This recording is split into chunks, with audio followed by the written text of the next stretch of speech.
She has already said, do what you want. Do you want to learn how to protect yourself? He looks over at one of the scars on his forearm, and then he looks at you, and he nods. My people are very aware of what slavery has been like to generations of civilization. I understand your desire for freedom, and I will teach you how to defend yourself. But not now. You know what? I do have a task for you, though. I want you to take this gun apart and put it back together again while we're gone.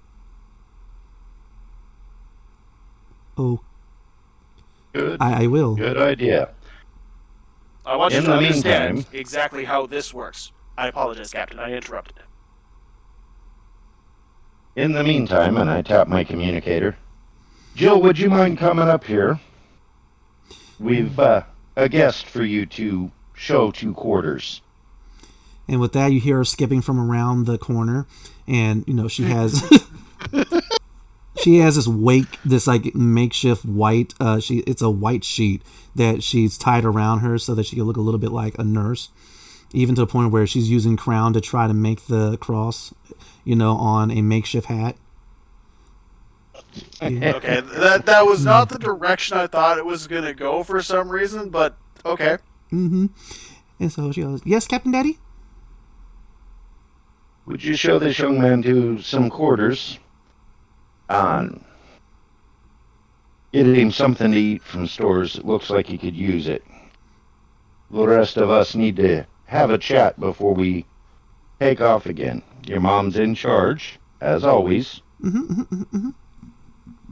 And you keep up doing what I asked you to do earlier. Keep your eyes on the ship. Okay? Roger, Captain You did Daddy. good.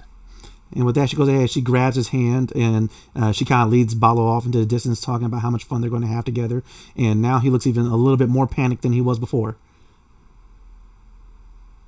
It'll be fine. She doesn't bite. We'll stop in and pull that. We'll stop in and pull that communicator once we've had our chat here. Definitely. So the rest of you go to the bridge so that you can have this chat about what you guys are about to do next. Mm-hmm. All right. Sounds good. The bridge now turned into your guys' war room or ready room, however you want to phrase it. Is the perfect time that I'm assuming, Aura, that you're going to be joining your group. Also, are you going to bring Ori along with you, or are you going to have her stay aboard the Astral Horizon with Balo, Jane, and It'd Jill? be better if she stayed. Yeah, I don't think after I became an ice spirit kebab that she's gonna let me out of her sight. She knows her bondservant, sorry, her friend. And I get that. Mm-hmm. Better the trouble that I can monitor than the trouble that sneaks up from behind. This is true. Speaking of which, so now that you have your team here, you have Argus, Sacaristio, Rythan Bravestride, and Princess Aura, and Ori. Now's the perfect time for you to further highlight them about what's going to take place on your way to Segment 4. And while you're saying that this... That is exactly what I do. While that's happening, Aura, DC 13, Wisdom save. But you break it down for him that the only way to get into Segment 4...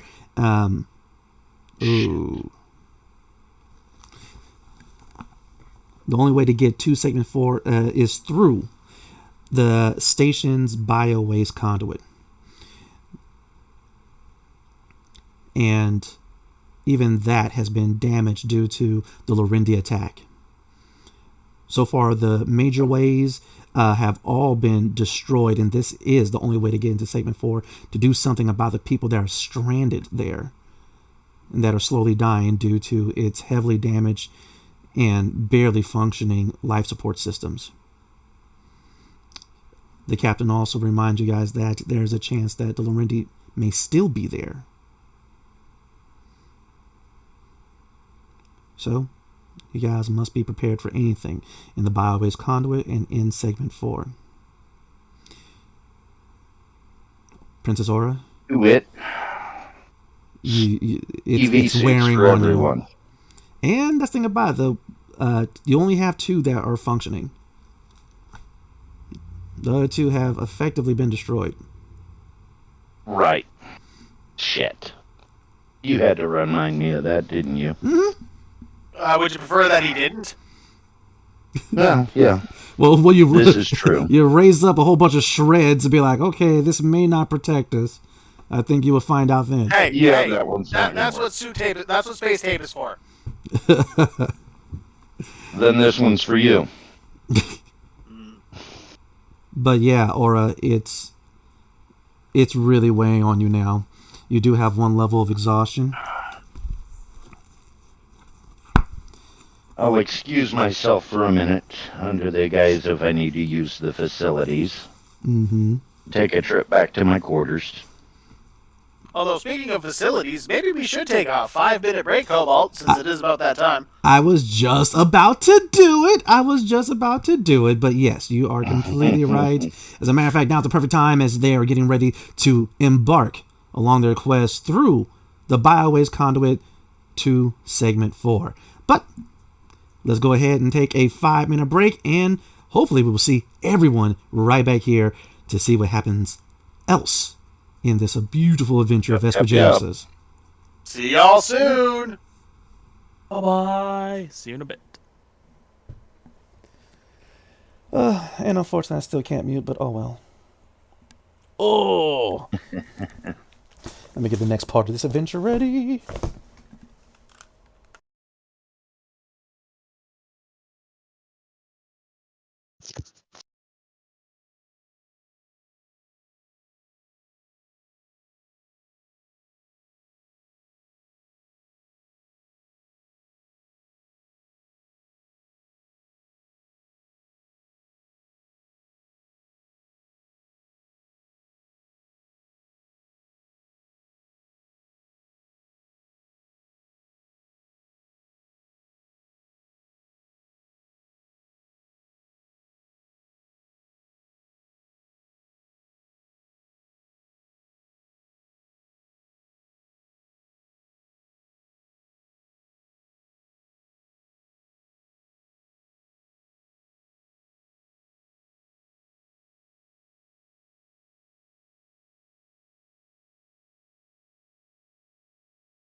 Okay, let's see about getting everything back the way it was. Oh, okay.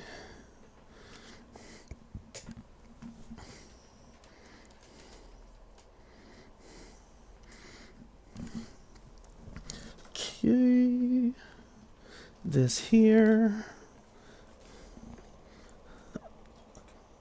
Wow.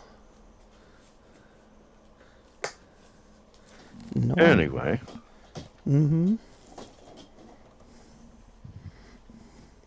some of us never left. Ah, I see. I see. I see. Said the blind man to the deaf and mute. Oh, so that's what was caught. Okay, cool. Man.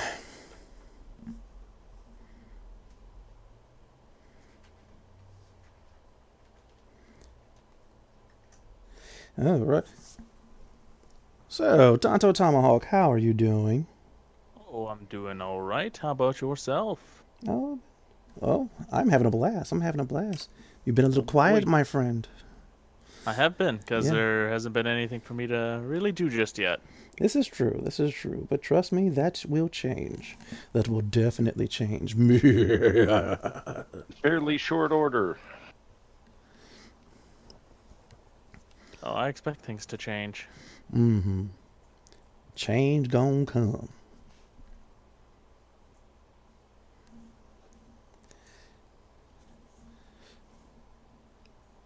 Let's see here. Hanson Jackson Archer. First Officer Jane Archer. Oh, okay. What is she doing down here? Okay. Boom. Don't you be doing weird things with my daughter. Actually, that was a different character that I was. That was Party Girl I was looking at last, as a matter of fact. But the timing was so perfect. I was going through my list of NPCs and I was looking at the picture. I was like, wait a minute, who's it? Oh, yeah, Lillian. Oh, right. Right, party girl. Yeah. And, no, the coldest part about it, she has a last name, too. So I can't believe I went into that much in depth in fleshing that character out. Okay. So, Kitty. It doesn't mean she's not going to be here anymore. It just means that she's not favored at the moment. Right. I mean, she can still be useful as a distraction.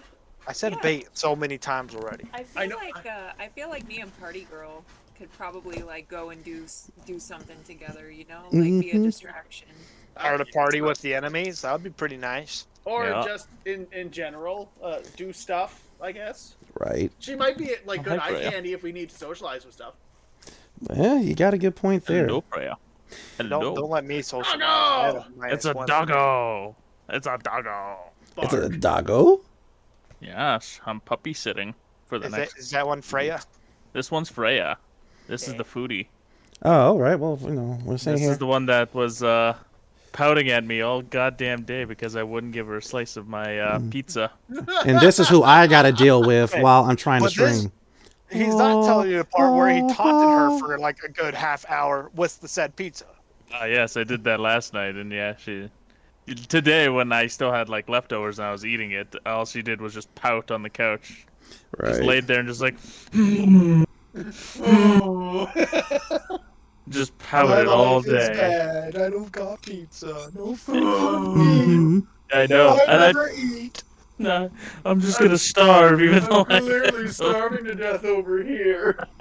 Yup, Well, you mean like like a king, you bastard. I know, right? But she's bugging me to go outside, so I'll be right back. No problem. Right on. All right.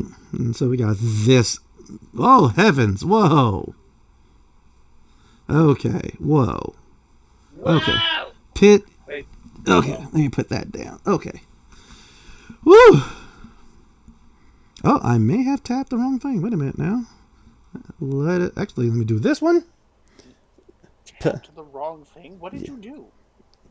I may have tapped the screen that exposed all of us. Oh! My boobies! Okay. Yeah, I was actually trying to get this kitty. So, Sure. go somewhere. Go somewhere, cat. Go somewhere, cat. There we go. Oh, heavens. Okay. And so we are now waiting for Tonto Tomahawk to come back from He's back. his... Oh, wow. Eat Wow, that was That's the quick. wonderful thing about the cameras. You can see them sit down again. Right? Do you know how many screens I am looking at? I can't see nothing. No, that dude, you need to look We better. need more monitors. Yes, Yep. this is true. All right. We all need to get together and build him a computer and some monitors. All right. Dude, I just want to make sure my computer ain't gonna die on me again for some random reason. Right. Well, I mean, good news. I mean, like, I was amazed that a stick of RAM going bad was enough to shut down my entire computer constantly. Oh yeah. Well, So- that was the same issue that I had with mine, but mine didn't do what yours did, which was power cycle. Mine just blue screened. Wow. But Blue on that front, screen is something. They give you a code with that. yeah, Oh. exactly. Is everybody But good news- back? Good news if we have to build a new computer. This is my old CPU. Okay. The bad news is the money. Well, yeah, the bad news is you have to get everything else, but the CPU is going to be one of your more Got that expensive backup power supply. So has Ty made it back yet? Yeah. I never Oh. went anywhere. Oh, okay. Then we're all back, good sir. Most definitely. Okay, then. And so we're back. And come on, Kitty. Move, Kitty. No, Kitty, it's a bad kitty! Okay, fine. Just, okay. If you're going to be there, just be there, okay? Kitty be a butthole! Mm-hmm. But, Right now, no shitty why? dear heavens, where am I at? Okay, here we are. So, back aboard the Astral Horizon. You guys have just... okay, I need to stop looking at chat. All right, I am glad that... Okay, first and foremost, thank you again, Alloy, for reminding me of the break. I'm glad that the people in our chat also needed it as well. But now that everybody is relieved, let's get back into the game. Aura, dealing with the tremendous strain of the ancient Keshin artifact that has just been weighing so heavily upon your spirit. It has brought you down to the point where you have a level of exhaustion, and that means you have disadvantage on all ability checks.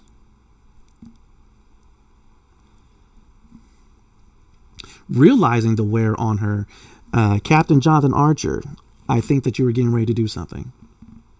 Yep.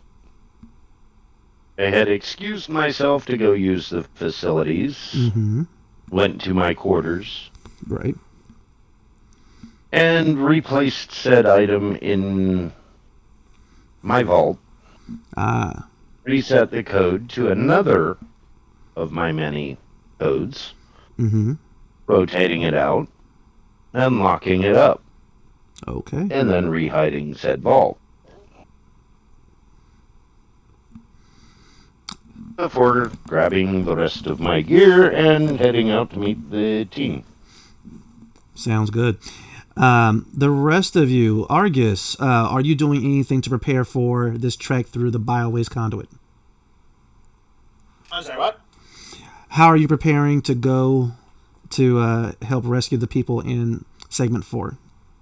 I would say almost like meditating, but that basically just looks like me sitting in a chair and like just eyes closed. Right. Cross-eyed, drooling, almost looks like you're napping. Don't tell them my mantra, okay? It's all Z's. Oh man. Ah. Redonkulous. Such a meditative spirit. Largely it's so I can get my action surge recharged. Oh, well, if that's what you're doing. It's what I'm doing. I don't need to regenerate the health. I've only lost 1 hit point, and I still have more hit points than, like... Actually, I'm pretty sure more than, like, double some of the characters in the group. Okay. But, I mean, I'm also going to be up in people's faces, too, so that's going to be fun. Sounds good. Rylan Bravestride, how are you preparing for the upcoming adventure? Hmm? Cobalt, I sound like a dick, but you didn't do the camera for Discord, so none of us can see your face unless you're watching the stream. This is true. And intentional, isn't it? Not actually, no. I've yet to figure out how to show my camera both on OBS and on Discord at the same time. Alright, It's well, I either- guess that's one of the things we'll have to learn. Exactly. This is all a work in progress. Y'all's watching us level up in real life, yo! Exactly. All right. So, Rylan Bravestride, what about you? How are you getting ready for this mission? probably, I'm gonna guess, like, since I've been with this crew, everything has been pretty aggressive ways of dealing with stuff so far. Mm-hmm. So I'm going to make sure, like, use some of my, I think it's, what, do I have filament wire or something like that? The monofilament wire. Yeah, I'm going to, I had rope cable is what I got. A rope cable. Okay. It's monofilament wire that 50 foot length. It's what we use to get out of the first I have situation. 50 feet of rope cable. Okay. I'm gonna use some of that to make like a quick sling for the rifle and to strap one of my knives to the front of it as a bayonet. I see. Interesting. Just put that together real quick. I should have a two-way communicator too. I believe in that, and I'm gonna actually give that let's see if I can get that. I don't know, like connected to the captain's system, and just just getting prepped like any Valna soldier hunter would do. Definitely. Getting the communications ready. Make sure my bag's ready for stuff just in case worst case scenario happens. Mm-hmm. And yeah, that's about it. Just readying myself to deal with an oncoming onslaught if that's what happens, and where I feel like that will probably happen. Okay. Also, Saga, as he's getting ready and you're watching him make his preparations, when you see him, strapping a blade to his rifle, it kind of hits you because you know the better way of doing it. It's almost bothersome. It's like when someone has that one last piece of a puzzle left, and for some reason they can't put it into the right slot, and so you're just watching with this growing anxiety. Like it just goes like, it's just, let me do it. There's a rail system, damn it! Right. Do you decide to help him out by finding a better means of attaching his? Oh yeah, because it's bothering me, and I kind of want to guide him, kind of show him how it's done, like help him advance a little bit, because he's not used to technology. His people aren't quite used to it, but he's one of the few that wants to learn. Right. Perfect time for me to actually do some teaching and share my love of technology. Okay. Like I see what you're doing. It's not quite right though. You don't mind if I help?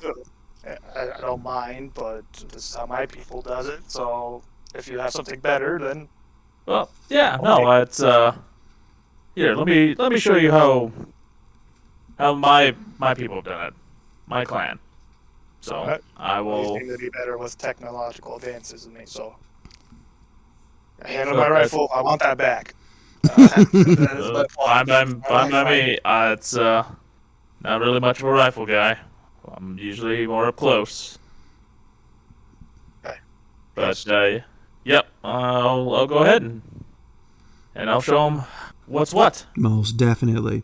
And utilizing your rig and the bit of sorium that you have, making a mount for his blade is super simple. It is child's play to you. All right, to the point there's no even point in rolling. Aura, you see the guys getting ready. Argus meditating. Saga and Rylan going over tech and fixing a blade to a rifle. The voices have quieted some. You could tell that the captain definitely has something of ancient Keshian origin, for you can actually feel and hear the voices travel along with him. Now, they're just a low roar in the back of your mind. But, unfortunately, it has already taken its toll, and you will still continue to have exhaustion until you do a long rest, I believe.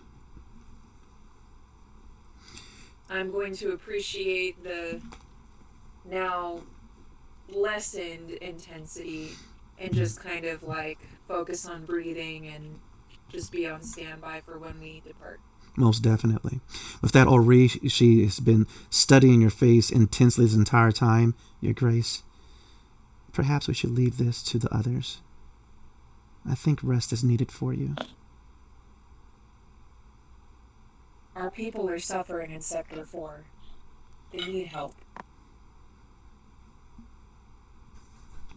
But are you in any condition to help them, Your Grace? Even if I cannot physically help, knowing that I am present and that the royal family cares about what happens to them is important. As always, your wisdom is impressive, Your Grace. But do know that if you ever need me as a crutch, I am here.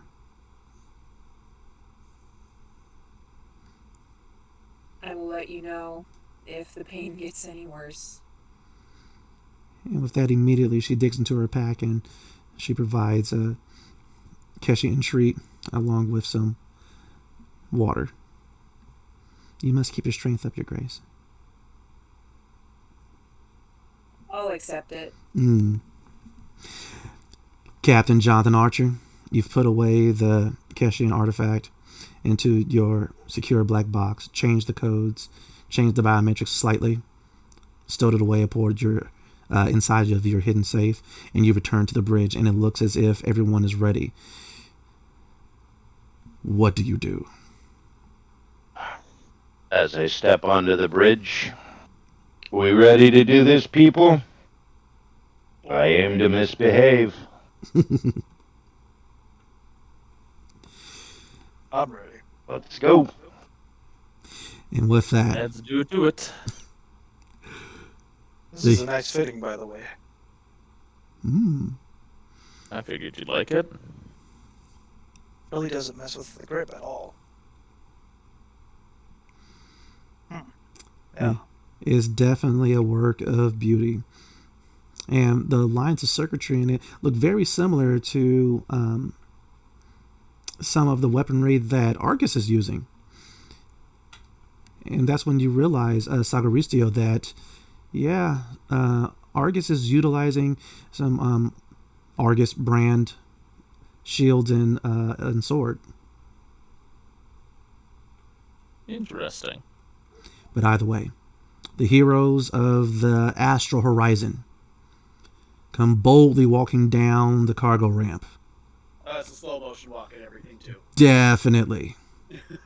The huge hulking Argus, gleaming armor, shield and sword ready.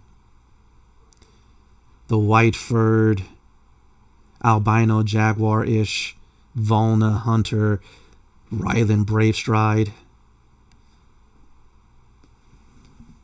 Next to him, the incredible, the buff, the almost Jason Momoa-esque Sagaristio.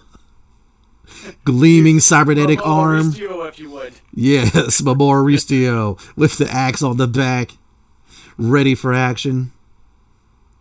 In the middle of the group, we have Captain Jonathan Archer, making sure that his pistol and knife are where they need to be for quick access, adjusting his eye. I'm about to say his eye band. Eye band? Eye patch. Thank you. That's the word I was looking for. Eye patch. Oh my god. Yes. That was like the next bit of fucking Apple technology right there. We tried to give you the eyeglasses, you didn't like it. How about the eye band? Yes, based on scanner technology from the Saiyan rays. But Power yes. levels over 9,000. But The yeah. price tag certainly was. But last and definitely not least. So true, so true. Bye. I like my iPhone. But last but definitely not least, we have Aura. Someone haggard, but still walking gracefully and with poise, accompanied by her ever faithful friend, Ori. You guys end up traveling the length of the terminal to get to an access hatch that is located in one of the sub-levels. Unfortunately, The access hatch to the biowaste conduit is locked, of course, for security purposes. And Jonathan Archer, you were not given a key or access code, but this is the only way to get to segment 4. What do you all do? Daggy, you're up. Well, I guess I'm gonna be fiddling with this lock next. You and these locks. I know, right? Well, hey. Alright, well, I don't want to break anything yet. Sagaricio, have you tried depressurizing the hydraulics for the door? Well, we could. I was thinking I was just going to fiddle with the lock here first, and then if not, well, then there's always that. If you need help, I am here. Oh. If that's the case, Argus, go ahead and give me that mechanics check. For you, the DC is 10. If he makes it, Sagaristo, you get to roll with advantage. Kitty. Yeah, I do have proficiency with mechanics tools, so... Mm-hmm. Who would have thought that the soldier actually has some idea about how things work? Ha. And that's intelligence, if I'm not mistaken, right? Wisdom, actually, for mechanics. Worse. Okay. I didn't make this system. It's quite interesting. I'm very curious about who was like, oh yeah, wisdom is where mechanics come from. It's like, yeah, you did fucking goddamn book, did you? Well, no, I think they know a lot of actual mechanics that are wise beyond their years, but not too intelligent. Well, fine. Actually, let me not say that. There's plenty of intelligent mechanics before I have them all lined up outside my house. Something's wrong with your car there, buddy. We caught your stream. Just shy, I got a 9. You also put that in Raymond Bravestride's. Get out of my fucking... Fine. If I don't see it, it doesn't count, okay? Get the fuck out. Sorry, Draco. Put it in the right spot. I had it all nice and pretty, and now I have a freaking dice roll in there. I can't delete it. You can delete it. No, he can't. Only you can delete. This is your server, boy. Motherfucker! Mm-hmm. That's what you get. I got 9. Quiet you. Quiet you. Yeah, well, no advantage. That's fine. I'm so bitter. Yeah, That's nice though. I put things in the wrong spot and then immediately suffered for it. Yeah, you're just getting in my way now at this point. Want me to try? I have a +2 myself, but... I did have a +2. I just rolled really bad. Have you tried this angle on that lock over here, like that? It says enter. As you guys are fiddling with the lock, you guys hear a patrol slowly approaching your area. You guys have about one more try before the guards are going to notice that you're trying to get into a restricted zone. We know.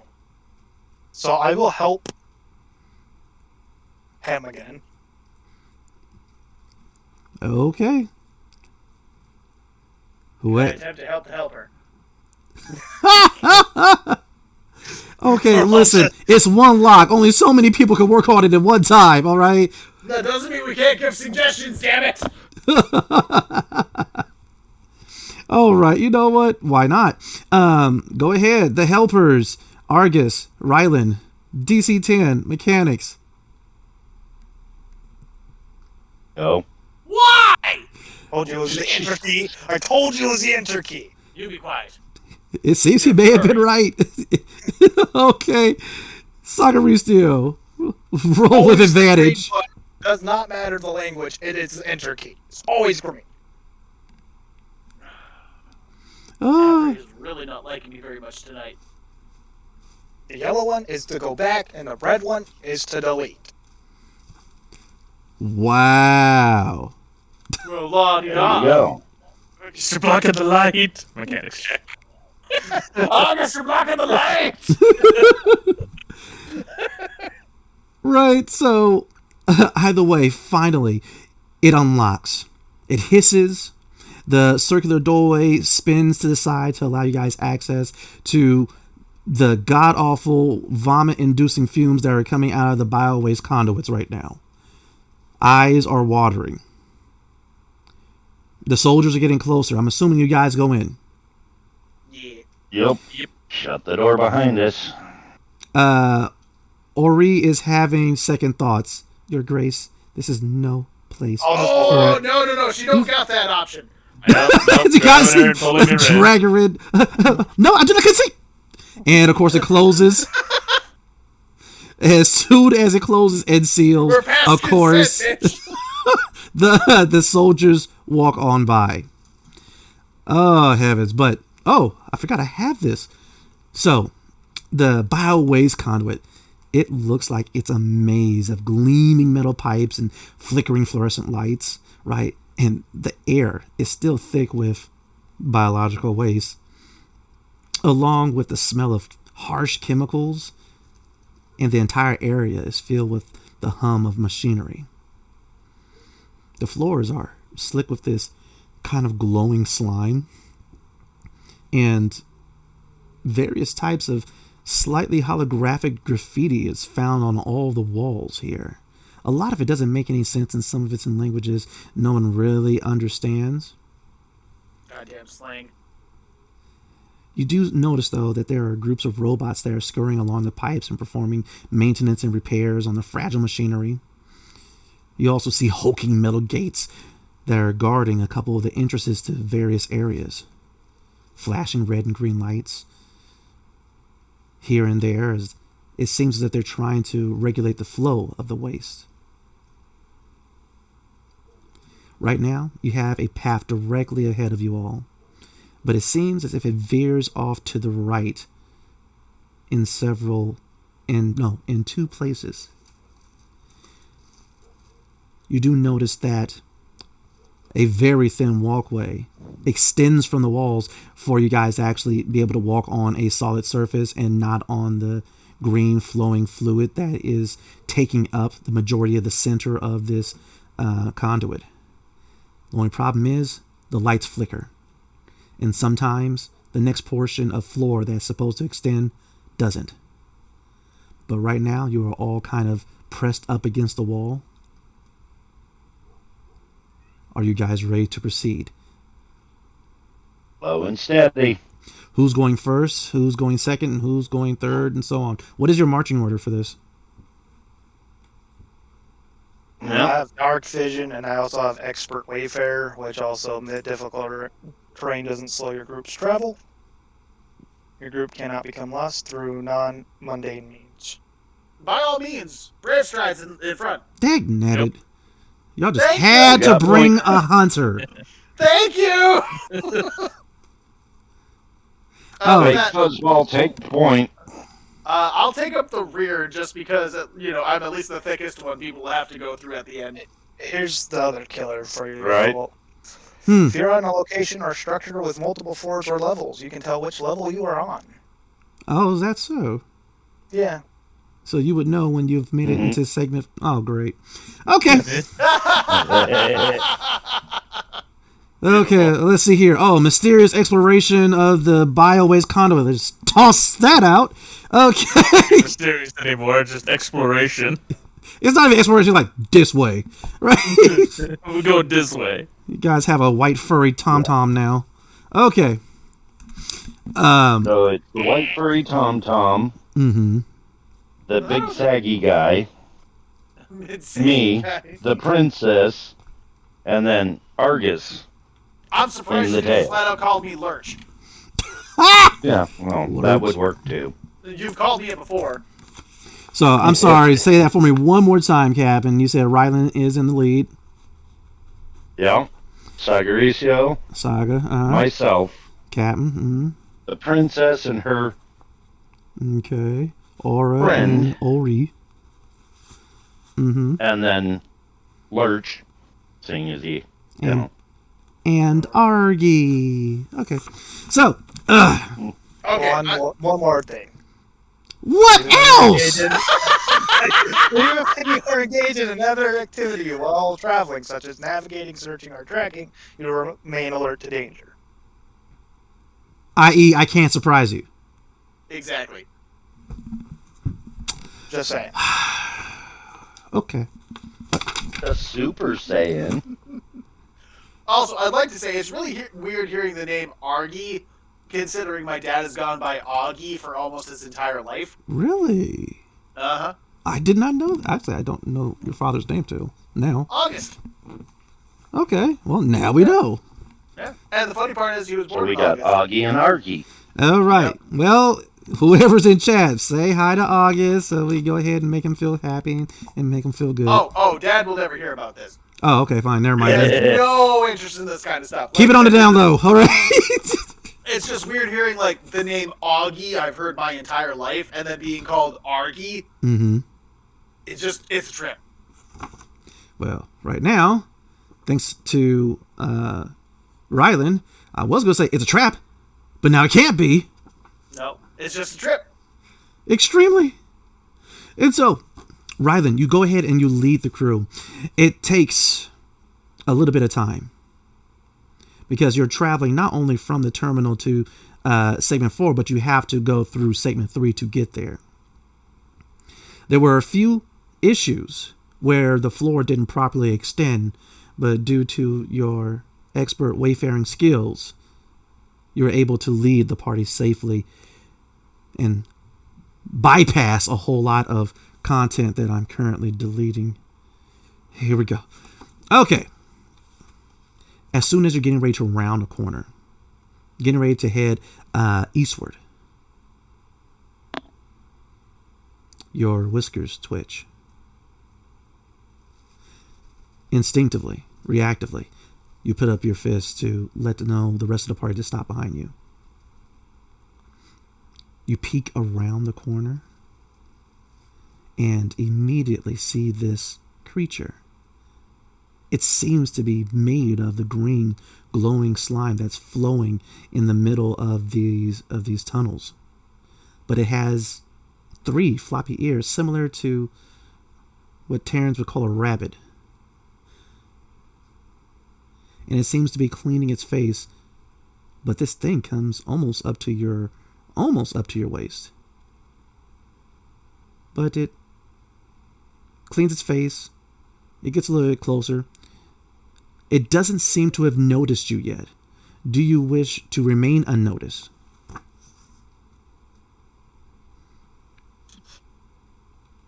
Discretion is the better part of valor at this point. Yeah, so I would stay probably like out, not get caught by it for now. Well, there's almost no way around it, really. What are we looking at as like? Are we at a crossing point? Like, is it like a T intersection? Is it just me coming around a corner? It's you coming around a corner. It's an L bend. It goes to the north and then goes immediately to the east. And this creature is just there. It seems to be eating some of the slime that is oozing out of the wall right now. It's just nibbling on. Can I do a lore check on it? Yes. For biology? There it is. Yes. I get bold. So, all right, I'll do as Right. Is this a beast? Yes.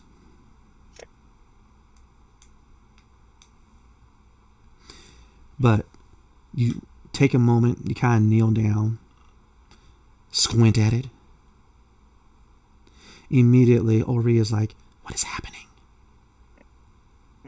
It's a 7. Well, you know it's been mutated. But given its teeth, it could be dangerous. But it doesn't appear to be all that tough.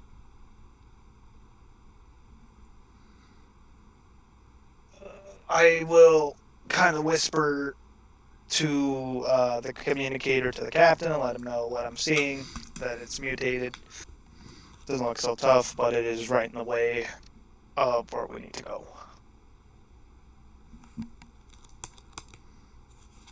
Ooh, what do you all Just do? once that lava plan goes smooth.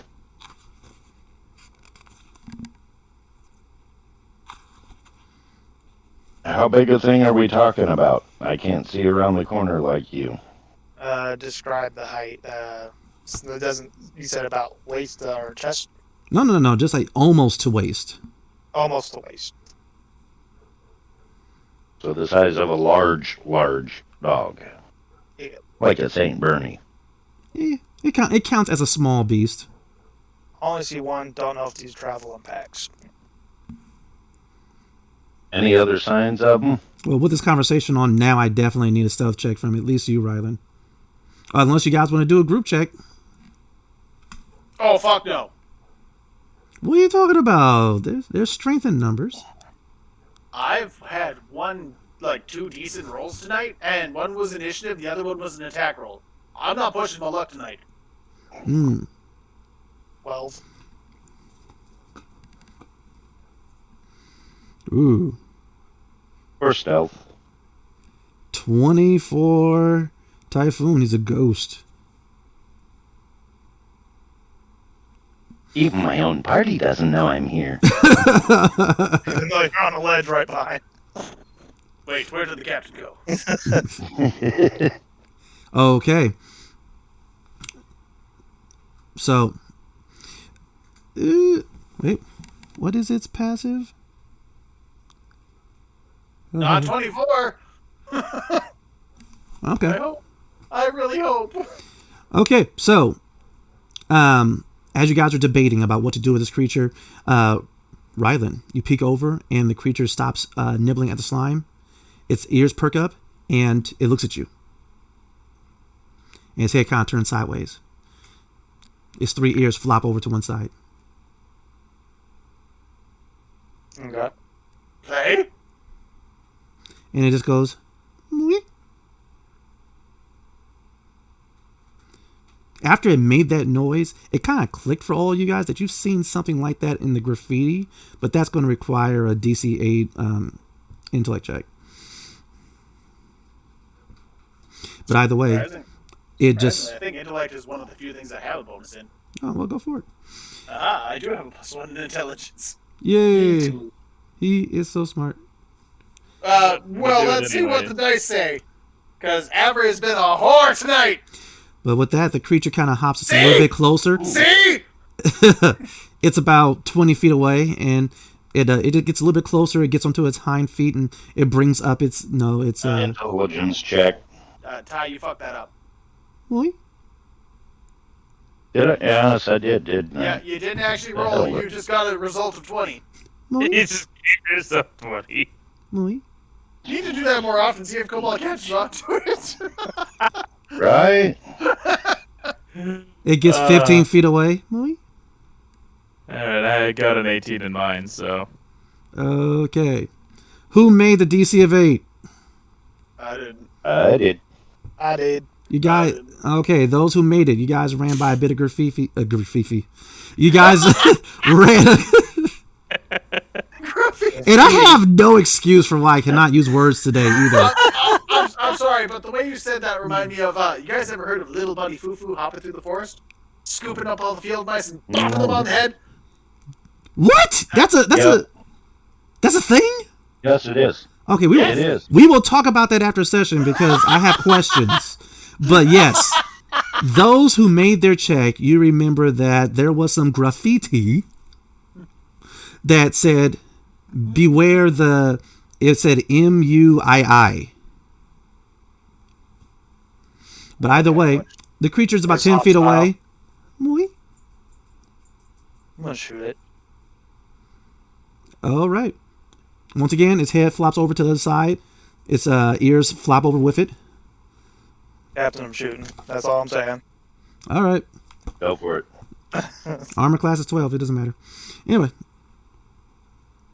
Yeah. Wow. Yeah, it does. I'm inspiring that. Oh! Oh! Somebody else is getting the bad fuckery. I know. Fucking Okay. What type of damage does your rifle do? Does high velocity. All right. High velocity piercing.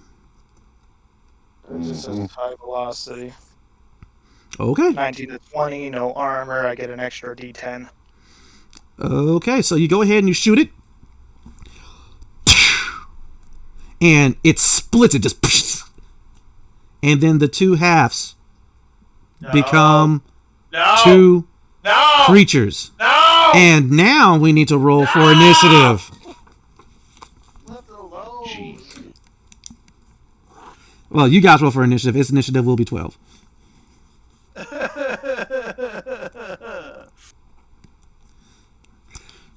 Cool, I matched it.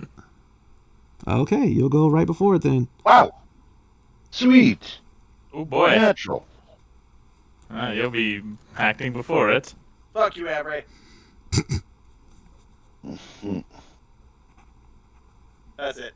I'm hitting the scrambler. Okay. Argus picking up the rear. And I mean, like, it makes sense I rolled the lowest, but this is starting to get into bullshit territory. sometimes the dice go against us. And No, then Avery's constantly against us. Captain's going first. So, Captain, what do you do? Right now, you are around the corner, so you don't have line of sight to this thing, and it has no idea that you even exist. So, how do you want to do this, Captain? Oh. Can't get line of sight on it to shoot it. Unless you move first. From what I'm hearing chatter-wise, and I don't want to, be pushing other people out of the way. Mm-hmm. But from what I'm hearing chatter-wise, if the kitty cat so spoke it split, so I'll pop another flare. Okay, And you're going to get a flare and toss it at the wall. Uh-huh. Yep. Get a little cinematic here. Bounce it off the wall and try to ricochet back into and between the two bunny wabbits. Okay, so you're just trying to get this flare between the two sewer rabbits. See if they'll catch fire. To see if they catch fire. Got you. Okay, go ahead and screw it. Yeah, it's cinematic enough. You go ahead. You rush up to where Rylan is.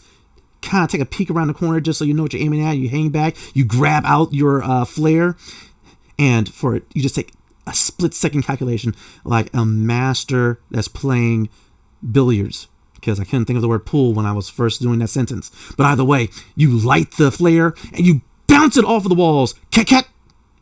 Give me that roll. And roll with advantage. 13. You landed exactly between them. And they kind of look at it. And they begin nibbling on it, extinguishing the flare.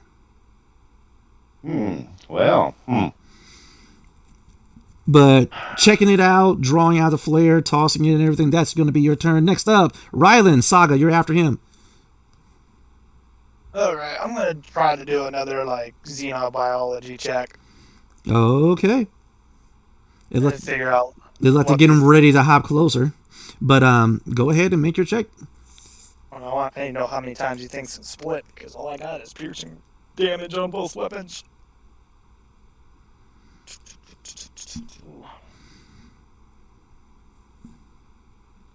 But yeah, as they're drawing closer, 11. What the hell? Okay. So far, they're sewer bunnies to you. Alright. But that's your action, unless you have some means to do another action. Are you going to move? Stay there? Oh, I will.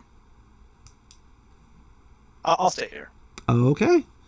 You're deciding to kind of be in the meat shield a little bit. Saga!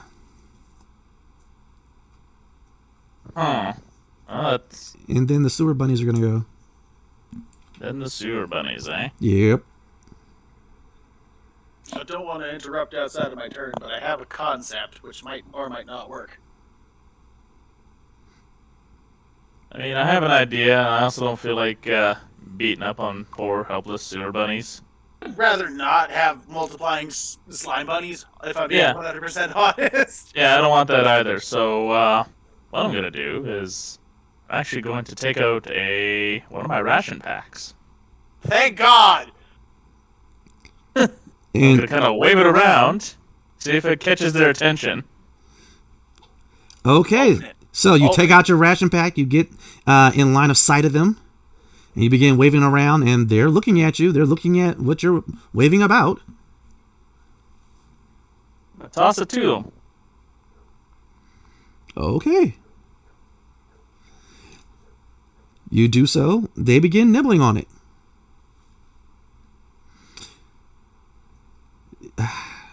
Do you have a bonus action? Let's see. Well, technically I do, but I didn't make a weapon attack, so I'm gonna just leave that alone then. Actually, I will use a bonus action.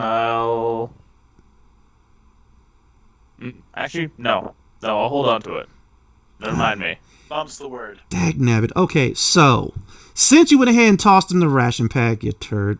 All right, yeah, their turn is just all nibbling it and eating it all up. Anyway, so Aura. they were getting ready to get you too. But yeah, someone decided to go ahead and toss a ration pack. So decided to feed them. Okay. You're not supposed to feed the rabbits, but thank God you did, sir. But yeah, so that's going to be their turn, but they'll do something next turn. Maybe. But while they're eating that, Aura, you are up, and Argus, you're after her. Mm-hmm. Since I'm already exhausted, I'm gonna just be hanging back and not doing much unless there's something that immediately is like, okay, I could do this. Right. Makes sense. Sounds good. When you forget to put your electronics on silent while streaming. All right. Argus, what are you doing? You know what? I'm actually going to pull out 2 ration packs. I'm going to crack them open, and I'm going to throw them into the floating water so they're going downstream and away from us. I see. And so as they're eating it all up, you take out yours and you toss it into the flowing sludge. And they see it. And kapluka, kapluka. And they're flowing away. Nice. That's the only response after like violently attacking them was nice. Good thinking, Lurch. Well, thank you. Bravo. Bravo. I'm not even going to argue. I'm just going to take the compliment. Onwards and continue traversing the tunnels. Most definitely. Don't shoot the bunnies. Writing that down in my journal. Don't shoot slime bunnies. Gotcha. Ah, that had the potential to be so bad. I know it did. And that's why as soon as you're kind of like... Rabbit and the tar baby. As soon as it was like not immediately hostile, it's like, oh, there's something to this. Just thinking about the white rabbit from Monty Python. Oh my fucking god, that thing is a death trap and everybody knows it. You guys got all pissy when you encountered that CR5 thing, so I didn't want to toss the bunny from Monty Python. I'd also like to point out the bunny from Monty Python is easy enough as long as you don't go close to it. The entire party was murdered because they underestimated the fact that it was a goddamn rabbit. All right, but with your expert wayfarer, a trek that normally would have taken several hours, you guys are just coming close upon the end of the first hour. And Rylan, you are able to say with all confidence that currently you guys are underneath segment 3 and on the verge of getting to segment 4. But unfortunately, once again, your whiskers twitch. Your ears kind of flick because you're able to hear very faintly breathing.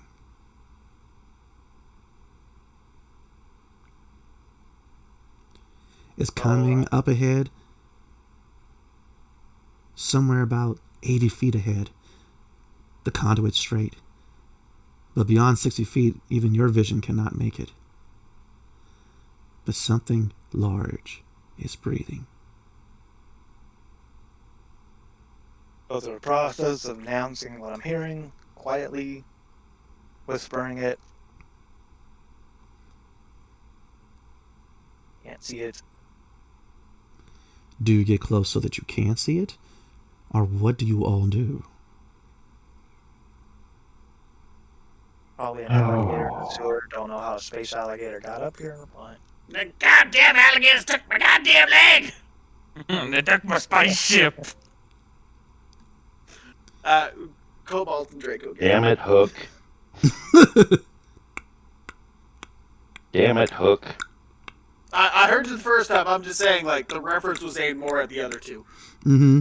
Yeah, right. But the thing is this, whatever is up there, you know it's more than one. So, what do you all do?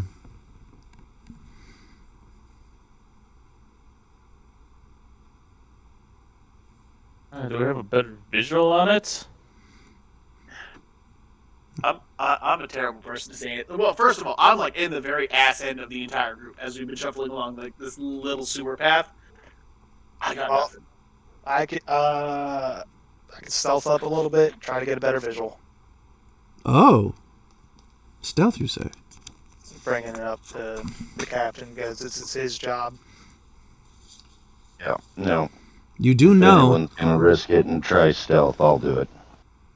But that the access hatch to segment 4 is not too far away from where you currently are.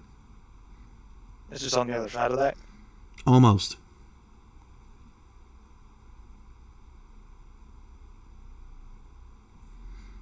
well,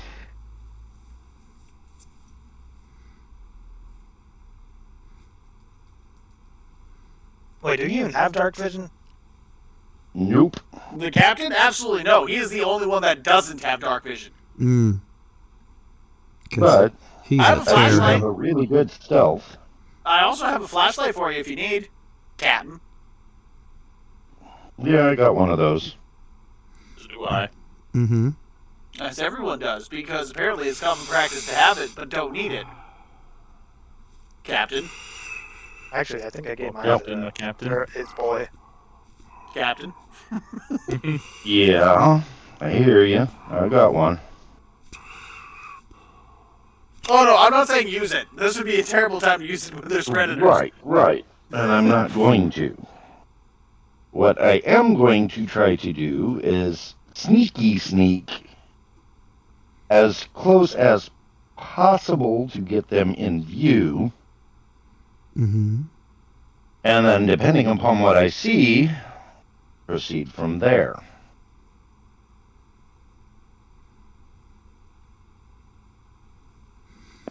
Be better. 13, you say.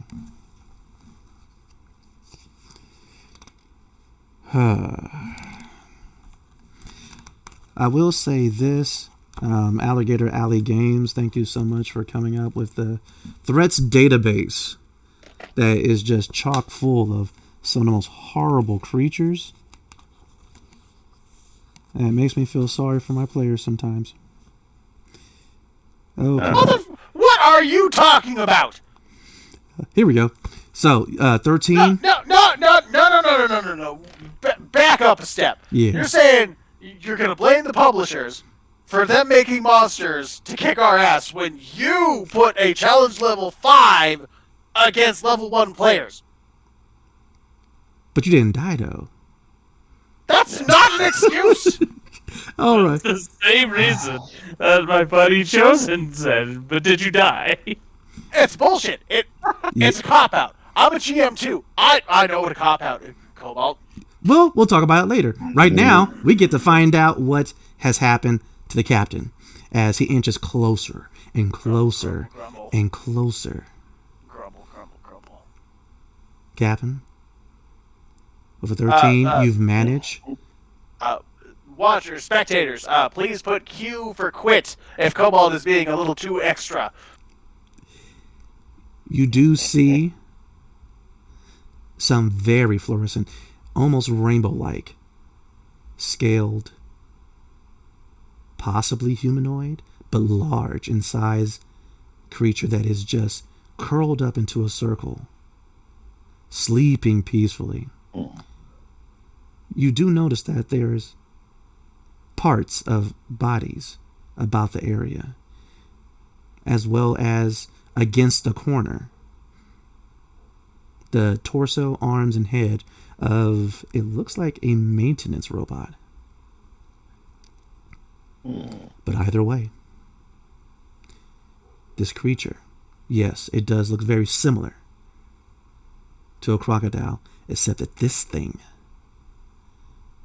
has well-developed arms, developed legs, a thick tail, and 2 heads. Okay, 2 heads. Sounds for the breathing. Damn.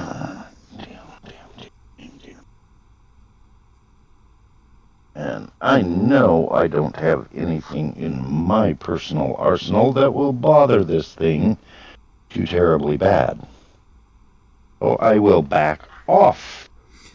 Sounds good.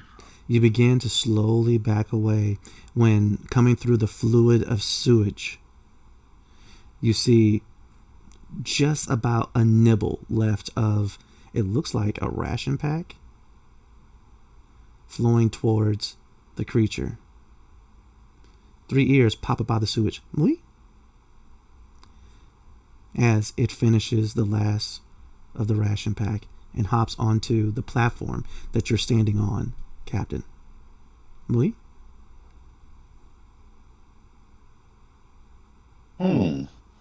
You sick bastard. Let's see. You begin backing up even more, and it follows you. Give it more food. Pull another ration pack out and toss it over Rabbit, over Gator Guy. Oh, over Gator Guy? Go ahead. Give me that range attack roll. DC is 10. You got this.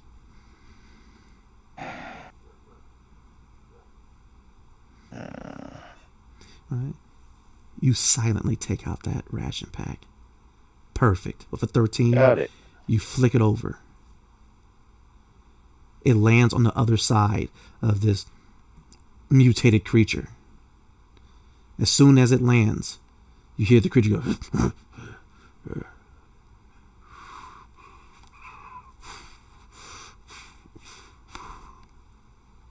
And immediately, the sewer rabbit was tracking it as it was flying over its head, and it makes a beeline for the ration, hopping on top of the creature. Just...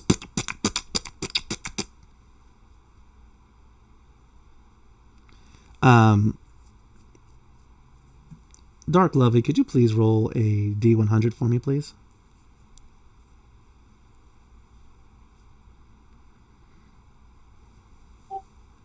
I feel like this Wow. wizard might have met its match with multiplying bunnies. I hope so. The sewer bunny just on top of his back, and the creature's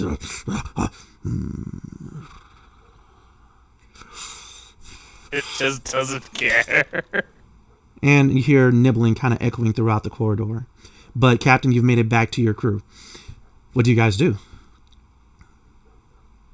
I whisper to the rest of the group what it is we're looking at,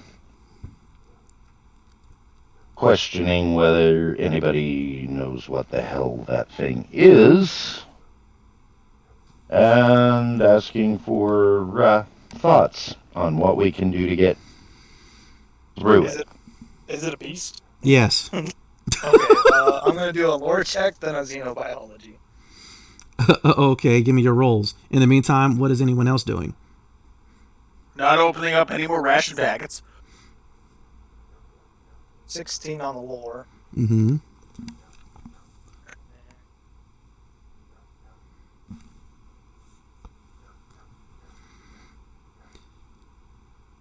$24 on the Xeno. Okay, I will tell you about this stuff in a minute. Princess Aura, you've been struggling along, reserving your strength. But what do you do? But because the thing is this, once again, the voices have returned, but it's a different set.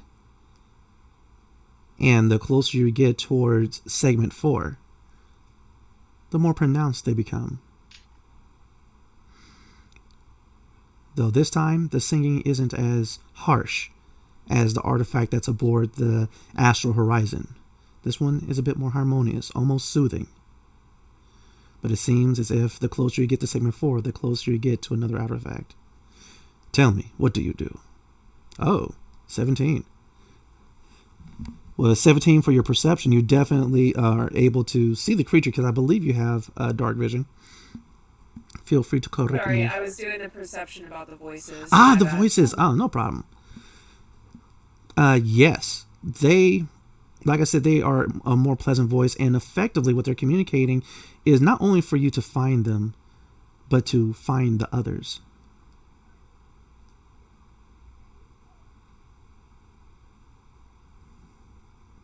Okay. Is there any way that we can move forward without interacting with the two-headed creature? The other So paths, far as I see, yeah, they lead to other parts of segment 3. There's only the access hatch behind it that leads to segment 4. Well, perhaps the guide has information about this creature we could use. Yeah, what were your rolls again, Rylan? 16 on lore, 24 on xenobiology. All right.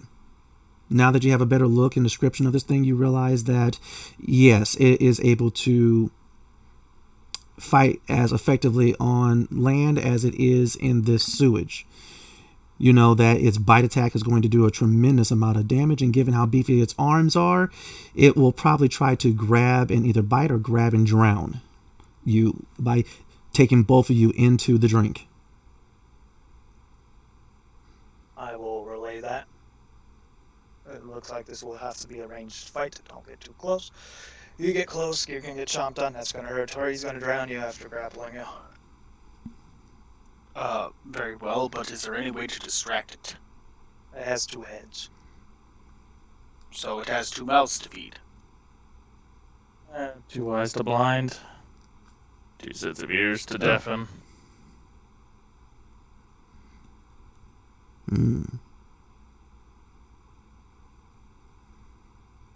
Quite the pickle.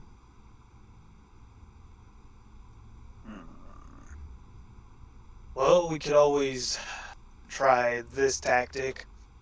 My pack, or my tribe, and I would, if we would need to get around something big, we would engage it and rotate the fight and then escape.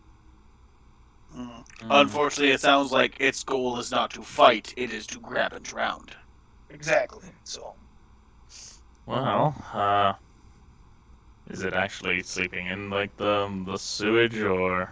No. don't know It's on a that. circular platform right by the hatch. Mm. But if it wanted to, it could just slide right off that platform into the sewage. Is that platform metal and is it touching the sewage? Yes, and yes. I have an idea, but What if we threw rocks in the waste further down from us and kept quiet? I was thinking more of shock therapy. I feel that might anchor it. It is quite large. It requires large voltage. Well, I just so happen to have large voltage. How large enough?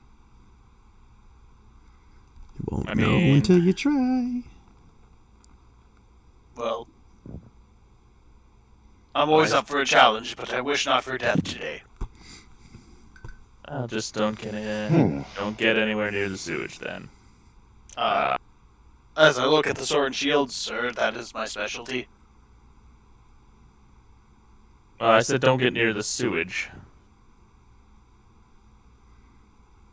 Okay, so you're going to go ahead and try to electrocute it by using the sewage as a conduit for some electricity that you're going to generate somehow? Yep. And it's probably going to trip a few other things along the way. I still think this is a terrible idea. Just saying no. I mean, unless you have a better one. I could Well- try sending a mental missive to convince it that it heard something further away. Or we could Oh. actually make it hear something farther away. You throw a rock down the fucking sewage path, it's probably going to pay attention to that. As long as it doesn't see us, we're fine. But stealth is not most of our speciality. Hmm. Also, where are we gonna find a rock? Seriously. Chunk It of is- debris, Chunk of debris, whatever. yes. We're in a goddamn sewer. You're going to say there's not going to be a loose brick or something that we can't chuck down there? Is this like a T inner path? Up ahead, yes. I see someone suggesting a lullaby in the chat. It's already asleep, though. Well, I didn't get woken up by the bunny. Partially, but not entirely, from my understanding. But Riley S is suggesting lullaby. So shout out to you, Riley. I'm not sure if we're gonna go for it, but thanks for the suggestion. My boy Riley. Well, Princess, go ahead and do your thing. See if you can make it head that way. Big A, Lurch, you got about the strongest arm of all of us. If I gotta throw something, I'll fucking throw something. Okay. That would back Maybe up I could her just try to illusion. Maybe I could try to mental missive a lullaby. That way it's kind of like 2 planes in 1. Yeah. Oh, The two are so counterproductive, though. Riley S has suggested mimic the harmonious voices. Ooh. The voices are in Kesh. I don't know. Hey, you can at least understand half of what they're saying, so it's something. But the other option is we just wing it from here. Yeah, you guys have brought up a lot of different options. So far, it seems like you guys can try to sneak around it like the bunnies did. All right, and hope The you bunnies didn't sneak; they jumped on that motherfucker, and it was unfazed by him. That's true. So you could try to sneak by it. You can try to make a disturbance elsewhere to lure it away. Or you could try the dangerous vulnerable path where one of you effectively sacrifices yourself to lead it away. And then there was Sagaristio's trying to electrocute it through the sewage to get that preemptive strike on it. And hopefully that'll be enough to finish it off. Okay, so I think that we can do all of them. We just have to do them in a specific order. So plan A, plan B, plan C, plan D, they can just layer on top of each other depending on how shit show these dice rolls are. Please elaborate on which way that's supposed to play out. Okay, so we can start by trying to throw a rock or whatever piece of debris and see if it takes the bait. If it doesn't, I can mental missive it to try to convince it that it did actually hear something and it should go investigate. Gotcha. At that point, if that doesn't work, then we can try electroshock therapy. And if that doesn't work, then just good old fisticuffs. Violence, gotcha. Okay. Okay, So, who's tossing the rock? I'll toss. All right. I mean, Avra hasn't liked me very much tonight, and I hope to God I get some good luck tonight, but I also still have my inspiration, so... DC is 10. Does athletics apply to this role? Yes. Yes, wonderful. Ka-chow. 23! Sweet. Huh. Well, interesting turd bubbles there. Thank you, Avery. You're not a complete slut tonight.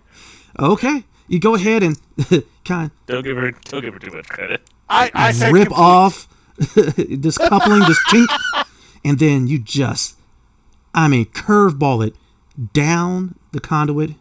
I skipped the brick and everything, just...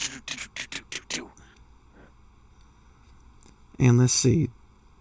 With that, the creature, one of his heads pops up.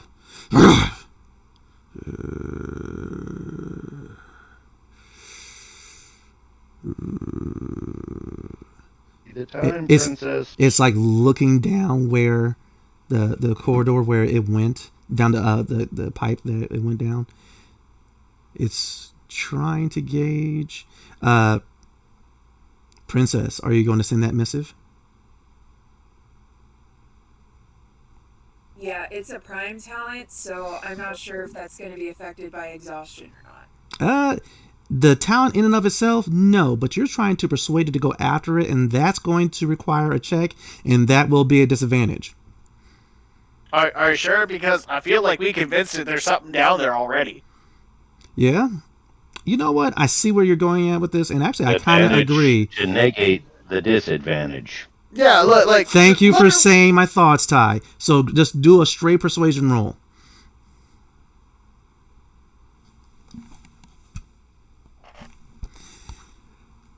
And so as the head is looking over, trying to see if more sound's going to be made. Inspiration. Ah. How do I roll that? Do I just re-roll or do I Just re-roll. Just re-roll. Yes, just re-roll. Ooh. It's beginning to put its head back down.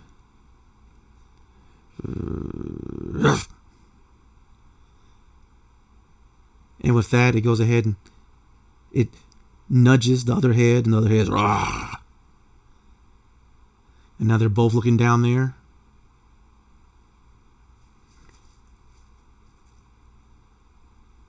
They get up to the point where they're almost scraping the very top of this conduit.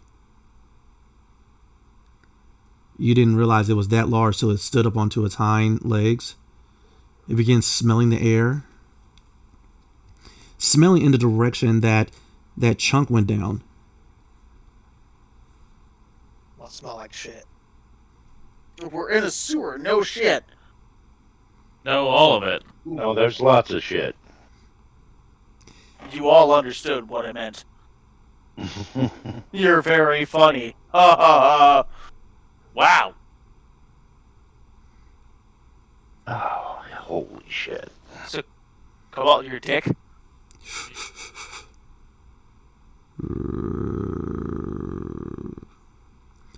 One of the heads looks in the direction of you guys. And then the other head seemingly gets the other one's attention, and they go down the pipe towards where the rock is thrown. Toom, toom, toom.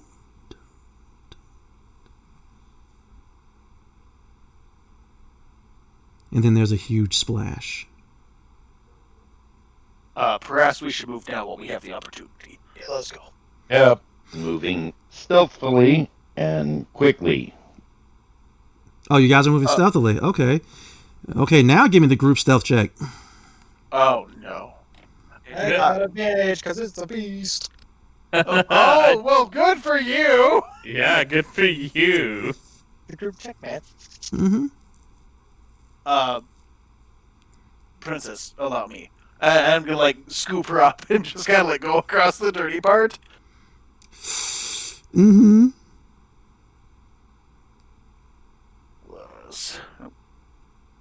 How the I fucked that up. Messed up. I did. I totally did. It's been a while since I've done that. It's all right. One RD20. Yeah, also no modifier, because I do have a +1 for dex. I'm gonna blow that inspiration to. Oh yeah, I'm totally blowing the inspiration too. Still disadvantage, but Look I at know I us made it. desperately trying to not murder Hobo Cobalt. No, trying Yay! desperately not to get murdered by a goddamn two-headed Crocosaurus. well, at least it's not a critical fail, but it's still not a good thing. I had 12. Did you just do 2? You did 1 first and then 2. Well, I had to, yeah. You guys managed to get I to felt- the I felt access hatch. disadvantaged, So You guys managed to get to the access hatch, and Saga, as soon as you get there, you realize what's going on. This maintenance bot, at least the half of it that's propped up against the corner here, it was his job to repair it because it is horribly damaged. Oh, Jesus. goody.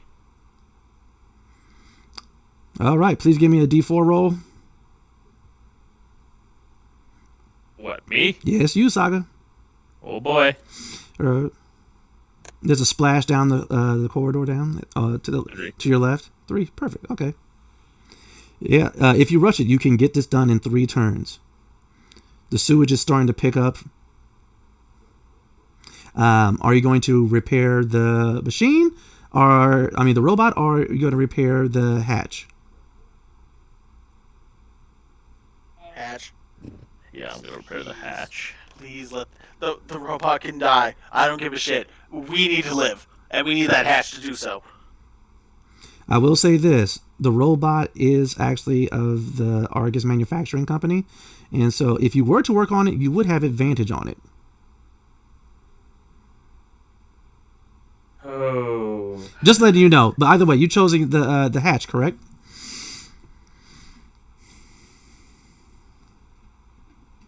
I'll push the hatch. Yeah, I'll push for it. Okay. Like I said, it's horribly damaged. The DC is 15. You guys hear another splash down the corridor that the creature went down.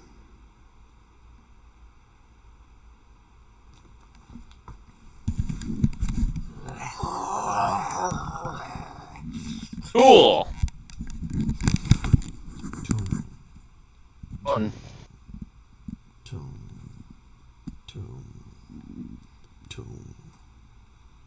It's 9, if that's what you're waiting for, Cobalt. Yep. Okay. Tonto was also typing. Yep. I'm just getting ready for the next one. Okay. You guys are able to see its shadow stretched out along the other corridor. So, my next roll you need? Yeah. 14. Still not making it. So close. The creature's coming back. And last one. Cool. Shit. Thanks, Abre. The first head looks around the corner.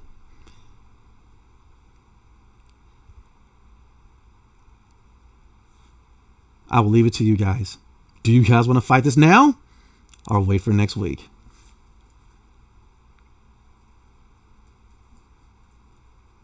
My beautiful players? We fighting something? The two-headed Draco bitch came back. Alright, It is 10 o'clock on our time, so I can understand where he's like, do you want to deal with it next week, or do you want to deal with it now? Give me your votes. Argus? I chose violence as the start of this morning, okay? I'm not giving up on that now. Okay. Violence is for you. But you'll have to give me a moment to refill my drink, based on everyone's opinion. Well, go do that now then. All right. I will! I'm in for the fight. Okay. We have 2 for the fight. Princess. I took my sleep aid, so if this drags out longer than an hour, I might have to cut out before the end of the fight, but I'm good to keep going. All right. Sacaristio. Yeah, I'm good for a fight. And Typhoon. Let's do this shit. All right, then. Someone give me a scene break, and then everyone roll initiative. Oh, heavens. Dearie, dearie, dearie. Do we, the 2 that got those stealth rolls, are they still active or no? They are not. Okay.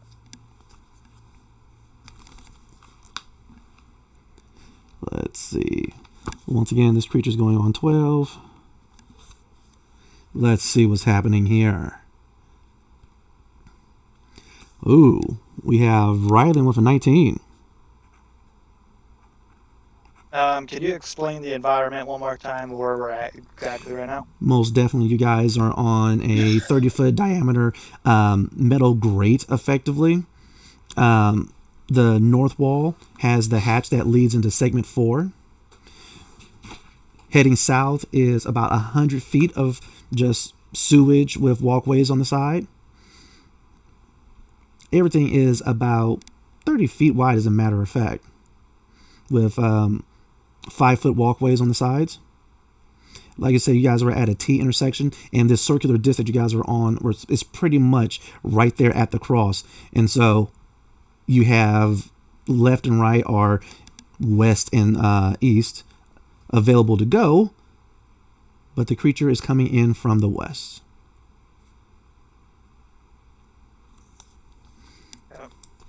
And how high was so 30 feet high? Actually, no, it's only 20 feet high. Okay. At least from the surface you're standing on. You guys haven't fallen into the sewage, so you don't know how deep it goes. Judging from the factor that we heard splash from said creature, it's deep. What did I miss? Immediately, Ori gets in front of you, Aura, and Your Grace, if we are to die here, I am to go first. As it is consuming me, you are to run. Do you understand that, Your Grace? Yeah, that's not gonna happen. Why are you messing with this girl's life purpose? Hey, Alloy, welcome back. Give me that initiative roll. Oh, okay. I was asking what I missed, but apparently no one heard me. Sorry about that. We were just describing the T intersection you guys are at. So that's my second nat one of the night. Mm-hmm. And he is really not liking you tonight. I had a shit day, and Avery's just like, what's the lighting like? Yeah, it's all dim. Dim? Yeah. Oh, so this thing might not like bright lights. Rythen Brave Stride, you're first. What do you do? He did deny it.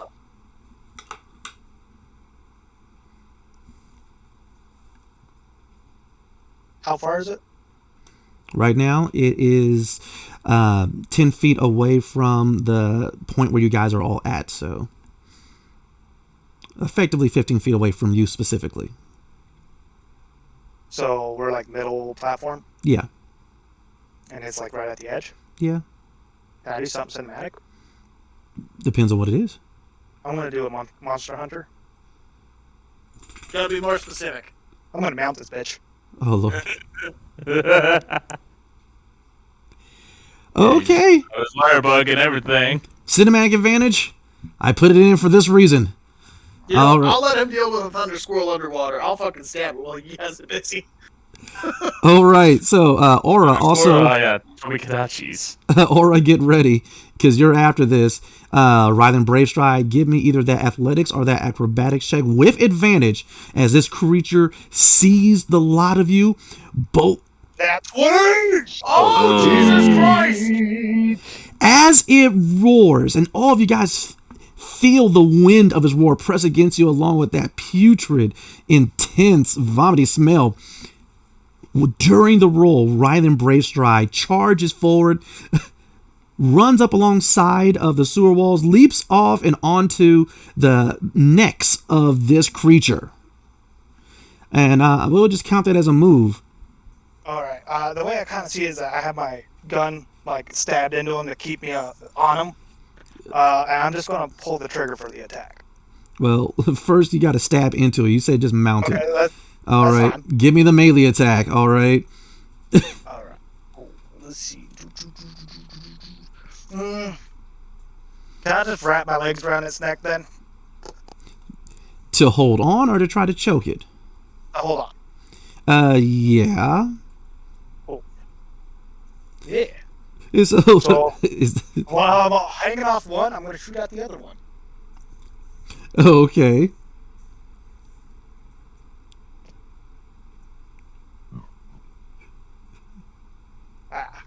No problem. Either way, like I said before, you charge this thing during its battle cry and come up off the wall and onto it. You start, swirling around this thing almost like a squirrel for a bit before finally locking your legs around it and you realize that this thing's plates on its body is almost to the point of deflecting bullets. Almost. You notice you definitely chipped something off, but so far it's unharmed. But it is angry. Aura, you're next. What do you do? How far away is it? It is 20 feet away from you specifically. I'm going to try to use my rank 1 daze. Oh, now you're just fighting dirty. And she fucking better. Right? Right? Okay. Because I have a level of exhaustion, I'm not sure how that is going to affect my rolls. No, bro. Disadvantage is basically going to be the consistent thing while you have exhaustion. This is true. Now, if it's something that they have to do a test upon, I don't think that actually directly, like... Well, affects that's exactly what it says, that the creature has to make a wisdom saving throw. Yeah, so... So it's not affected by her exhaustion. Is just fine the way it is, because as Rylan is riding this thing, you go ahead and you focus your attention completely on this creature. Your eyes begin to glow. You do feel Ori holding you close just to make sure that if you falter, she'll be there to catch you. Let's see if this creature makes its wisdom save. Why do you attack its wisdom? Okay. I think the DC is 13. It should be pretty consistent. Wow. Ah! Wow! That one! Wow! Yeah. Okay. My prayers have been answered. Okay. So, honestly, Cass, it doesn't matter what your defense was. And it doesn't even say that his daze is considered to be restrained of all things. Yes! That's why I chose it. Yes! You guys fight dirty. We have to! Because you send big shit against us! Okay, and restrain, it If it says was a here, fair fight, no one would have to do this. speed You know becomes that, right? 0. It can't benefit any bonus to its speed. Attack rolls against this creature have advantage. And the creature's attack rolls have disadvantage. The creature has disadvantage on dexterity saving throws. Dag nabbit. Yay! Okay. I bet you there's gonna be comments about this in the chat. As swirls of this purple energy is going around its heads, all right, as it's trying to swat away, and it attempts to, of course, toss Rylan off of it, but it's at disadvantage. Because More people nat ones, cheat. please. No more nat ones for you. Please, more nat ones for Avery. Avery, I've no more nat got ones. enough nat ones today. I got 2 of them already. This bitch Yeah, needs them. He doesn't need any more nat ones. You, on Thank the you. other hand. You need at least 2 more. Oh, right, and it's space DIS. Let's see. Double nat ones. 10. This is opposed strength. Rylan, 10 or higher. As it's seen here, it's reaching over. It's grabbed a portion of your armor. Let's see if it's able to yank you off. 18! You butted away with your rifle. Wow. Wow, indeed. Captain Archer, what do you do? And Saga, you're after him. Shit. Rushing in, switching weapons, and taking a slash at it with saber. Oh. You definitely rush it. Coming in low. The pistol's away. The blade's out. There's that...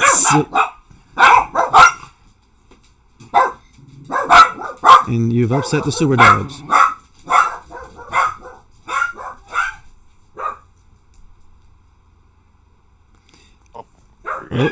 Oh! Advantage, but I don't think that really matters.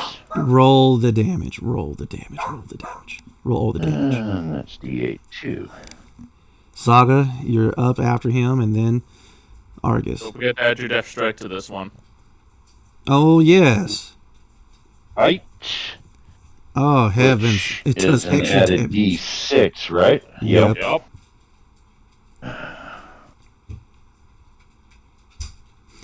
And so... And here the chat thought this was gonna be a TPK. 2.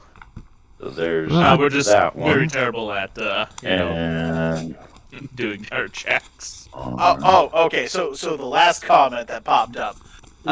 Cobalt is secretly fuming Having This another. boss So a total of 10 points. 10 points. Okay. Yes, you go ahead, you bring that blade in and shove it immediately between what would possibly be this creature's ribs. This putrid substance sprays out onto you, but the amount that it's spraying out lets you know that you definitely struck a vital organ. Sagaristia, what do you do? I'm gonna move it into flanking position. Oh, turd bubbles. Yep, and now I'm gonna start taking a swing. Wait. Are we focusing on one head or both heads? Yes. No, one head. One head first, okay? Oh, I don't really care what I'm aiming for. For the body. If the body's dead, that head ain't moving. Okay, plus 2, what are you doing? Swinging that axe? I'm swinging the axe. Oh, heavens, there we go. And so, immediately, I could just see this scene as Aura stretches out her hand and the other one goes to her temple. Immediately, the creature begins writhing in pain and confusion. And then, all of a sudden, the captain, he charges forward, stabs it in one side. Sagaristia rushes past him. The axe gets unhinged. Oh, roll that damage, too. With a 22, definitely a hit. And he begins spinning and spinning and spinning, almost to the point of causing a sewage tornado, before finally that axe finds home into this creature's other side. 16 points of damage has accrued in this creature, and it is wailing in pain and in stereo. Argus, what are you doing? Rylan, get ready. What? There's more? Yes, bonus action using combat expertise. Because now I can do a secondary weapon attack. Aw, turds. But wait, there's more! Woo. Billy Mays on here, but wait, there's more! Oh wait, there's more! That's what ADB.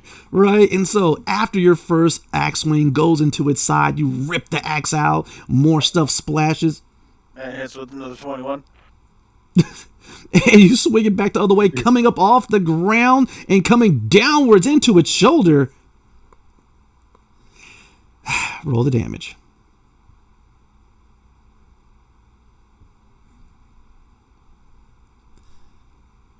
Oh no, and I'll double the offer.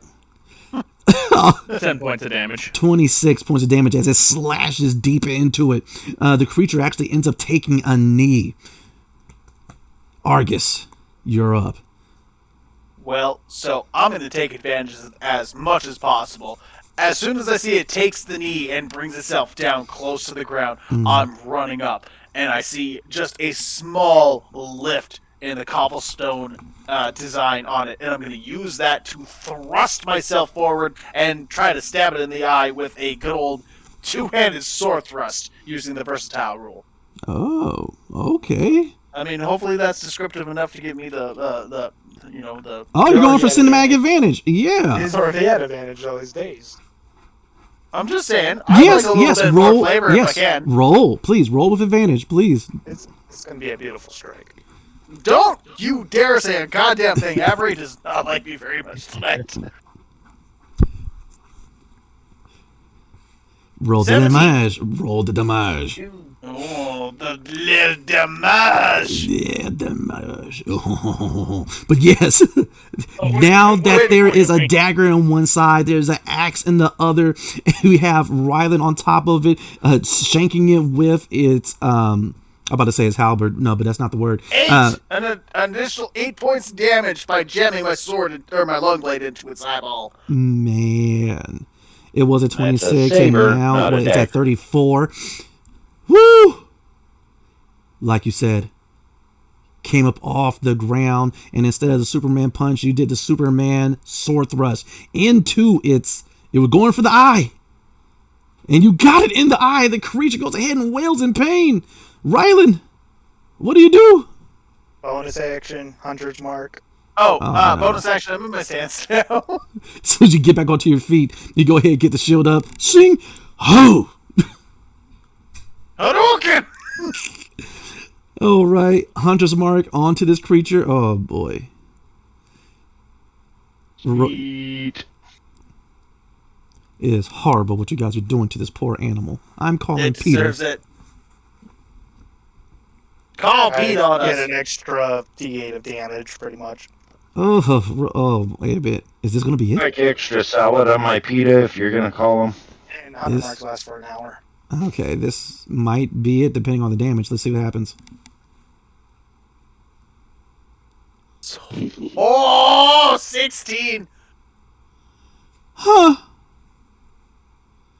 So, Rylan, do you want to describe how you fatality this creature? Man, I kind of want you to do it, but like, you know what? Yeah, you just take it from him because you're the boss. You know, it's just out of respect. Ah! Disrespect the More out of creature. You're laziness. gonna let me describe how you guys kill my boss out of respect. I see how it is. I see how it is. Yeah, we respect our disrespect. I see how it is. So, quick recap. The creature came from around the corner, ready and poised to strike. Immediately, during its roar, getting ready to signal the fact that you guys are getting ready to be consumed, Rylan said, screw that noise, ran up the side of the sewer wall, jumped off of it, and started riding this creature like a bronco. Everyone else joined in. Immediately, Aura began messing with this creature's mind, utilizing her telepathic gift as a noble Kesh to confuse it, to bewilder it, and to have all these energy lines of purple energy swirling around his face, confusing it even more so. And while that was taking place, all of a sudden this creature found a dagger, a blade in its ribs, more life flowing from it. Before he knew it, Sagaristio was on his other side, cleaving into it over and over again with its axe. Just as the creature thought it couldn't take any more, it finally opened its eyes from wailing in pain to see a huge flying ashen forge with a gleaming sword shoving it into its face. This creature was getting ready to utilize all of its powers. It's getting ready to whip its tail around to damage everybody. But before it had a chance to do that, Rylan, who was on its back, went ahead, spun his rifle around with the bayonet facing downward, shoved it between the necks of this creature, and offloaded. Splatter was coming out of the crotch of this creature. Blood poured like a fountain out of its mouths. It was already down on one knee, but now the other one fallen, and then everyone got clear as the remains of this husk slid into the sewage to be carried away. Need my Valnet trophies now. So we still have a job to do. Saggy, the Yeah. door, please. Yeah, I'm just slamming the axe into it this time. Shink! I'm mad. I'm mad at it. The access hatch opens, and immediately, blistering cold floods this area of the sewer from segment 4. You guys head on in and immediately notice that the air is thin and difficult to breathe. The atmospheric generators are definitely on the fritz. You guys are You able wanna to look see up. what you can do about that, big guy? You guys are looking up into get them the up. skies and the simulated skies of this segment, which are supposed to be sunny and with a little bit of clouds, are flickering between storms and it looks like it could have been rain, but you're not sure. This entire segment is filled with that of a destroyed city. Ruins upon ruins of once happy homes and residential areas are now just crumbles and heap. A few warehouses, a few other businesses, seemingly their structures are still intact, but it's only by luck, or maybe from their construction. But off in the vast distance, as snow is still falling in this area, as this bitter cold is nipping at your beings, a bonfire has been lit. And you're able to squint your eyes and see a small gathering of Lorendi, seemingly patrolling a gathering of survivors that they're holding in some type of internment camp. Another explosion rings off in the distance, and you are able to really understand what's happening here from the power relay station, the Sorium power station that keeps this entire segment functioning. Appears to be in disarray. Another explosion rings out from the power station, along with a hearty laugh. The Lorendi, red-skinned aliens determined that they are the next gods, seem to have invaded and stayed. It seems as if they're looking for something. They've already taken captives, and right now, it's only all of you to be any chance of being hope, to save these people and to even save this segment. But we are going to call it a night here. Oh, let me get to this outro if you don't mind. Oh, man. What an adventure. What an adventure. Oh. Almost can't find my notes. Here it is. Like I said, I'm thanking everyone for joining us in the group chat for the stream. Definitely. Yeah, special thanks to Steve, to Riley S. All right, who am I missing? I know I'm missing somebody. Lycia Rogers. Yeah. All right, thank you so much for joining us, and I hope you enjoyed. And feel free to activate that like button. Feel free to subscribe. And the kitty is here. And we hope to see you again for another incredible session of Esper Genesis. Bye!